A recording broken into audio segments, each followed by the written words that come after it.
It started with whispers, a few suspicious posts, anonymous accounts spreading strange claims about the Philippines, about the United States, and about who the real enemy is.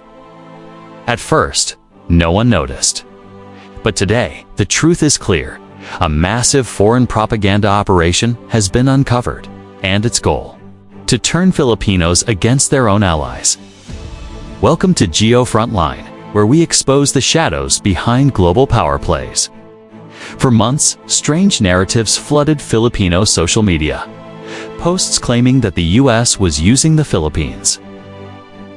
Videos suggesting that Chinese control of the West Philippine Sea could bring peace. Even hashtags promoting neutrality, all backed by accounts pretending to be Filipino patriots. But behind these accounts was something much darker. A coordinated Chinese propaganda network operating right under our noses. Recent investigations by Reuters and multiple intelligence reports revealed that Beijing secretly funded a marketing firm here in Manila, Infinitus Marketing Solutions, to push pro-China and anti-US narratives across Filipino online spaces. They used fake influencers, bots, and even local personalities to plant stories that looked organic, but were entirely scripted. This was not just about opinions, it was a weapon, a psychological operation meant to rewrite Filipino loyalty and weaken one of the strongest alliances in Asia, the partnership between the Philippines and the United States. The operation ran like clockwork.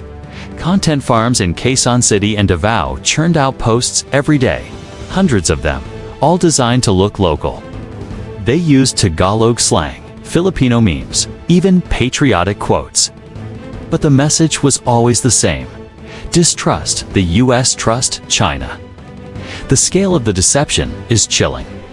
One fake Facebook page, posing as a Filipino defense analysis outlet, was actually traced to a content server in Fujian, China. Dozens of TikTok accounts praised Beijing's peaceful rise while mocking the EDCA military bases that allow U.S. troops in Luzon and Palawan. The goal wasn't to convince everyone, just to confuse enough people to make Filipinos doubt their own allies and leaders. And it worked. For a while, disinformation spread like wildfire, shaping conversations, shifting perceptions. People began asking, is the U.S. really here to help us, or to use us? That seed of doubt, planted by China's propaganda machine, was their real weapon. No missiles, no ships. Just words, images, lies. But how did they get away with it? Documents leaked from Infinitus show payments from the Chinese embassy, funneled through shell accounts used to hire local digital strategists and influencers. Some were told to promote Filipino-Chinese friendship campaigns. Others were paid to attack senators or journalists who criticized Beijing. Even news portals that appeared neutral quietly republished Chinese state media content. Disguised as regional cooperation news, the Association for Philippines-China Understanding, or a PH-U, gave cash awards. 2 writers and vloggers who produced pro-Beijing material. Some accepted the money, thinking it was just sponsorship. Others knew exactly what it was: propaganda. And yet, the truth surfaced. A Reuters expose tore the mask off the operation. Meta and TikTok confirmed dozens of fake networks tied to Chinese influence efforts had been removed. Many traced back to Infinitus. Senators in Manila demanded investigations. The Chinese embassy, of course, denied everything. But make no mistake, this was not just an information campaign.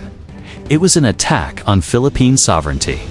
Because propaganda is not just lies, it's control. And Beijing knows that to win without war, it must conquer the Filipino mind first. What makes this more dangerous is timing. China's expansion in the South China Sea has faced pushback, not just from the U.S., but from the Philippines itself.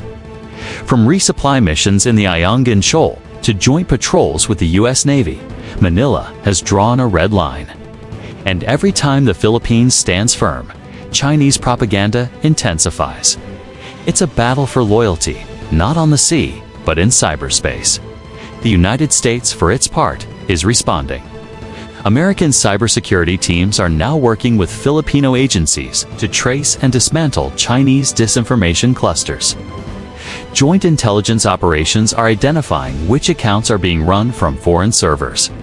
Washington has also offered training programs to strengthen media literacy and counter-propaganda tools for Philippine journalists and students. This digital war is part of something larger: China's grand strategy of influence. From Africa to Europe to Southeast Asia, Beijing uses fake news, online trolls, and covert funding to shape foreign opinion. But in the Philippines, the stakes are personal. Because the Filipino people have long valued independence, and they have always fought against outside manipulation, Filipinos remember the struggle for sovereignty. They remember standing shoulder to shoulder with the U.S. in times of crisis. From World War II to disaster relief to the current fight for maritime rights. That alliance wasn't born of convenience. It was born of shared blood and sacrifice. And that's exactly what this propaganda seeks to destroy. Imagine if Beijing can convince even a fraction of Filipinos that America is the enemy. That freedom of speech, press, and democracy are Western traps. That's how nations fall, not with an invasion, but with deception. But the Filipino spirit is not easily fooled. Online movements have now emerged, fact-checkers, influencers, and patriotic pages fighting back with verified information. When Chinese propaganda tries to rewrite our story, Filipinos respond louder, with truth, with pride, with history. Because we are not just an audience, we are a nation with memory. The question now is, will the Philippines strengthen its digital defenses before the next wave hits? China's playbook is evolving. AI-generated videos, deepfake statements, fake diplomatic leaks, all are being tested. The next attack won't just be online. It'll blur the line between real and fake completely. But truth still has power when people fight for it. The alliance between the Philippines and the United States has faced storms before, but none as silent and manipulative as this one. And once again, both nations are standing side by side, not just against military aggression, but against information warfare. So the next time you see a post questioning your nation's alliances, ask, who benefits from this narrative? Because that's where you'll find the real aggressor. In this new war for influence, awareness is the first weapon, unity is the shield. And truth is the only missile that can cut through the fog of propaganda. This is GeoFrontline, bringing you the untold stories behind the power struggles shaping our world.